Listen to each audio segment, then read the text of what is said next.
បត់ឈប់បាញ់ភ្លាមរយៈពេល72ម៉ោងចា72ម៉ោងមិនមែនរហូតទេ72ម៉ោង3ថ្ងៃដូចយើងមើលកុនអញ្ចឹងយើងគ្រាន់តែចុច pause ចាយើងចុចស្គុកសិនយើងចុចស្គុកសិនណាហើយបន្ទាប់ពីស្គុកសិនហើយបន្ទាប់ពី72ម៉ោងហើយតើនឹងមានអ្វីកើតឡើងយើងអត់ដឹងទេចាអញ្ចឹងកុំចេញមកស្រែកបំបាក់ទឹកចិត្តប្រជាជនខ្មែរបំបាក់សាមគ្គីភាពផ្ទៃក្នុងបំបាក់ទឹកចិត្តវីរៈកងទ័ពយើងដែលខំតស៊ូមកដល់ថ្ងៃនេះការពារយើងការពារទឹកដីទាំងអស់គ្នា72ម៉ោងបាទក្នុងកំឡុងពេល72ម៉ោងហ្នឹងបើមានខាងណាម្នាក់ល្មើសសង្គ្រាមនឹងកើតឡើងភ្លាម72ម៉ោងបើយើងស្ងប់ស្ងាត់ទាំងសងខាងស្ងប់ស្ងាត់គេនឹងដោះលែងតែហ៊ានទាំង18នាក់របស់យើងហើយមិនទាន់បានមួយថ្ងៃស្រួលបួលផងណាអ្នកស្នេហាជាតិអ្នកស្រែកថាស្នេហាជាតិនោះចាញ់មកហើយណាចាញ់មកហើយអូយកាត់បីឲ្យគេហើយអូយយើងបាត់បង់ហើយប៉ុណ្ណេះប៉ុណ្ណោះយើងបាត់បង់កន្លែងនេះហើយយើងបាត់បង់កន្លែងនោះហើយសូម្បីតែសួរសុខទុក្ខវីរៈកងទ័ពយើងមួយម៉ាត់ក៏គ្មានដែររយៈពេល72ម៉ោងគ្មានទាំងខួរក្បាលគិតបន្តិចថាមិនបានអី72ម៉ោងហ្នឹងឲ្យបងប្អូនប្រជាពលរដ្ឋរស់ស្រួល3ថ្ងៃជាពិសេសគឺវីរៈកងទ័ពយើងបានសម្រាកបានញ៉ាំរបស់ដែលឆ្ងាញ់មានកម្លាំងតស៊ូទៅមុខទៀត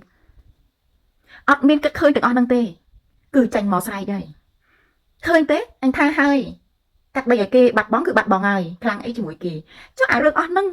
ស្មានតែប្រជាជនយើងផ្សេងគេអត់ដឹងមែន30លានអ្នកជាមួយនឹង7ដល់10លានអ្នកស្មានតែគេគិតអត់ឃើញមែន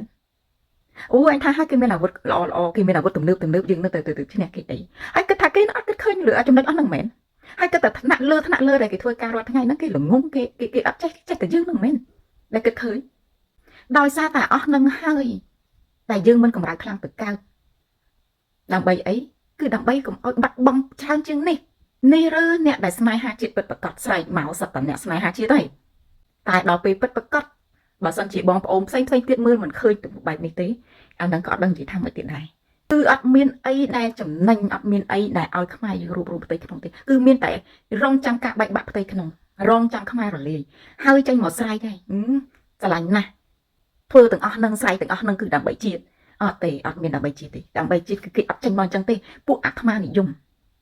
សិតតាថាមិនខុសទេណាបាត់បង់ហើយគេគ្រប់គ្រងហើយអីចេះមួយអូយចុះបើថាមិនខុសហើយបើដឹងហើយអីហើយចាំបាច់មកធ្វើភ្ញាក់ផ្អើលចេញមកភ្ញាក់ផ្អើលស្រែកទៅស្អីពេលហ្នឹង72ម៉ោងមិនបានអីចេញមកស្រែកណាលើកទឹកចិត្តវីរៈកងទ័ពលើកទឹកចិត្តស៊ូទាំងអស់គ្នាបងប្អូនកូនចៅលោកយាយលោកតាអ៊ំពូមីងភាសឹកតស៊ូបន្តទៅមុខទៀតប៉ុន្តែអត់ទេចេញមកអាត្មានិយមសពគ្រប់ហើយប្រឹងស្រែកថាខ្លួនឯងនឹងស្រឡាញ់ជាតិទៅពីញុះញង់បំផុសបំផុលបំបីបំបាក់ខ្មែរបំបីបំបាក់ផ្ទៃក្នុងតើមានអីទៀតអត់ទេ